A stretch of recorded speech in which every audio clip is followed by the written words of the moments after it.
Haleluya, haleluya, haleluya. Shalom warga kerajaan. Wow, senang sekali kembali berjumpa dengan saudara.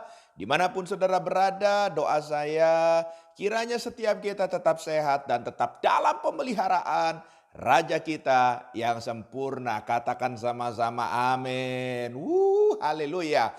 Bapak Ibu terkasih dalam Tuhan, hari ini saya ingin mengajak kita sama-sama merenungkan tentang seorang pribadi yang Tuhan pakai secara luar biasa, ya. Sebab saya percaya setiap kita ingin dipakai Tuhan secara luar biasa. Tapi pertanyaannya, kenapa tokoh-tokoh Alkitab ini begitu luar biasa tapi seakan-akan beberapa di antara kita berkata, mungkin dalam hati kita atau dalam doa kita, kita berkata, Tuhan, kenapa Tuhan pakai aku cuman gini-gini aja sih Tuhan? Nah, saudara terkasih dalam Tuhan, yuk kita melihat, kita belajar daripada kebenaran firman Tuhan yang kita melihat dari Keluaran pasal 34 ayat yang pertama sampai dengan ayat yang ke-9. Demikian firman Tuhan. Berfirmanlah Tuhan kepada Musa, pahatlah 2 loh batu sama dengan yang mula-mula. Maka aku akan menulis pada loh itu segala firman yang ada pada loh yang mula-mula yang telah kau pecahkan. Bersiaplah menjelang pagi dan naiklah pada waktu pagi ke atas gunung Sinai. Berdirilah di sana menghadap aku di puncak gunung itu. Tetapi janganlah ada seorang pun yang naik bersama-sama dengan engkau, dan juga seorang pun tidak boleh kelihatan di seluruh gunung itu. Bahkan kambing domba dan lembu sapi pun tidak boleh makan rumput di sekitar gunung itu. Lalu Musa memahat 2 loh batu sama dengan yang mula-mula. Bangunlah ia pagi-pagi dan naiklah ia ke atas gunung Sinai seperti yang diperintahkan Tuhan kepadanya, dan membawa kedua loh batu itu di tangannya. Turunlah Tuhan dalam awan, lalu berdiri di sana dekat Musa serta menyerukan nama Tuhan. Berjalanlah Tuhan lewat dari depannya dan berseru, Tuhan, Tuhan, Allah penyayang dan pengasih, panjang sabar, berlimpah kasihnya dan setianya, yang meneguhkan kasih setianya kepada beribu-ribu orang, yang mengampuni kesalahan, pelanggaran dan dosa, tetapi tidaklah sekali-kali membebaskan orang yang bersalah dari hukuman, yang membalaskan kesalahan bapa kepada anak-anaknya dan cucunya, kepada keturunan yang ketiga dan keempat. Segeralah Musa berlutut ke tanah lalu sujud menyembah serta berkata, jika aku telah mendapat kasih karunia di hadapanmu ya Tuhan, berjalanlah kiranya Tuhan di tengah-tengah kami, sekalipun bangsa ini suatu bangsa yang tegar tengkuk. Tetapi ampunilah kesalahan dan dosa kami, ambillah kami menjadi milik-Mu. Katakan amin. Wow, saudara terkasih dalam Tuhan. Saya tertarik sekali bagaimana Tuhan memakai Musa secara luar biasa.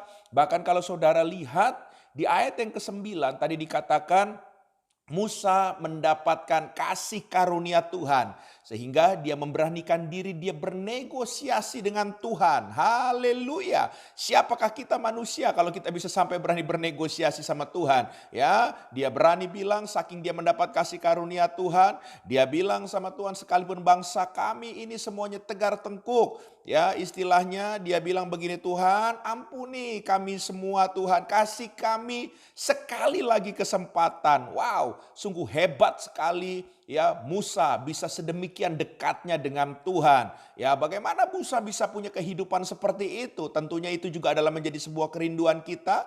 Walaupun kita sedang berada di zaman yang berbeda, tapi saya percaya di saat kita memiliki kehidupan seperti Musa yang selalu mendapat kasih karunia Tuhan, wow, hidup kita akan mengalami hal-hal yang hebat, hal-hal yang luar biasa bersama dengan Tuhan.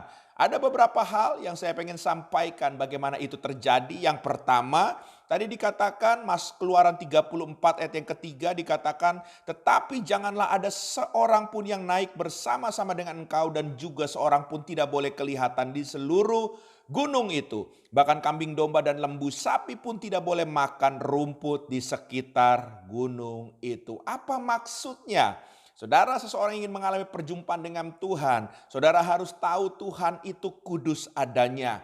Dan saudara, di saat dia ingin hadir di dalam kekudusannya, dia juga ingin menampakkan hanya kepada orang-orang yang bisa menjaga hidupnya tetap kudus. Haleluya.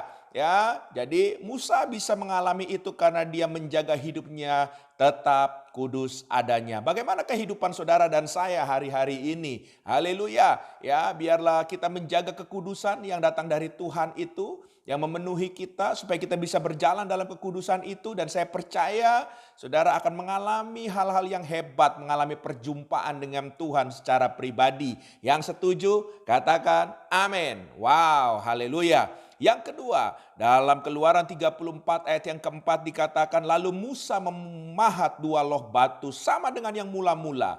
Bangunlah ia pagi-pagi dan naiklah ia ke atas gunung Sinai seperti yang diperintahkan Tuhan kepadanya, dan membawa kedua loh batu itu di tangannya. Di saat Tuhan bersabda, Tuhan berfirman, saudara terkasih dalam Tuhan, Musa tidak bilang nanti, besok, atau apapun juga. Dia cuma bilang siap, dan dia kerjakan semua yang Tuhan inginkan.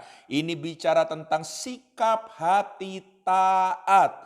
Ya, kalau saudara ingin mengalami hal-hal hebat bersama dengan Tuhan, coba cek apakah saudara juga tetap taat dalam mengiring Tuhan, taat dalam melakukan firman Tuhan, sebab itu adalah kuncinya.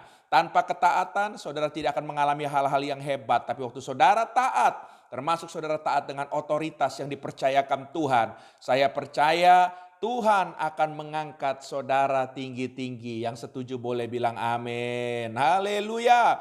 Ya, yang ketiga yang terakhir, Keluaran 34 ayat yang ke-8 dikatakan, segeralah Musa berlutut ke tanah lalu sujud menyembah. Wow, haleluya. Ya, yang ketiga apa yang Musa kerjakan yaitu Musa menjaga hidupnya untuk menjadi penyembah Tuhan. Bagaimana hidup saudara di saat saudara mengalami berkat-berkat Tuhan? Saudara mulai diberkati, apakah saudara masih menjadi penyembah Tuhan? Atau saya banyak mendapatkan banyak orang yang dulu masih susah menjadi penyembahnya Tuhan. Rajin doa, rajin nyembah Tuhan, pagi-pagi benar dia saat teduh. Tapi setelah diberkatin lupa semua dengan alasan sibuklah, capeklah, dan lain sebagainya. Tapi Musa tidak lakukan itu semua. Sekalipun dia sudah mendapatkan begitu banyak kasih karunia Tuhan. Tapi dia masih punya gaya untuk menyembah Tuhan. Dan saya percaya kalau kita menjadi penyembah-penyembahnya, saudara akan terus melihat bagaimana kemurahan, kebaikan, hal-hal hebat akan menyertai setiap langkah saudara dan saya. Tuhan memberkati. Izinkan saya berdoa. Haleluya. Tuhan, hamba berdoa dalam nama Yesus, Engkau sanggup memakai Musa. Kami juga percaya Engkau akan sanggup memakai kami lebih luar biasa lagi. Karena kami tahu Roh-Mu sudah berdiam dalam hidup kami. Tinggal ada bagian Tuhan, bagian kami. Engkau memampukan kami untuk kami terus berjalan dalam kekudusan. Untuk kami terus berjalan dalam ketaatan. Bahkan kami punya gaya hidup sebagai penyembah-penyembah Tuhan.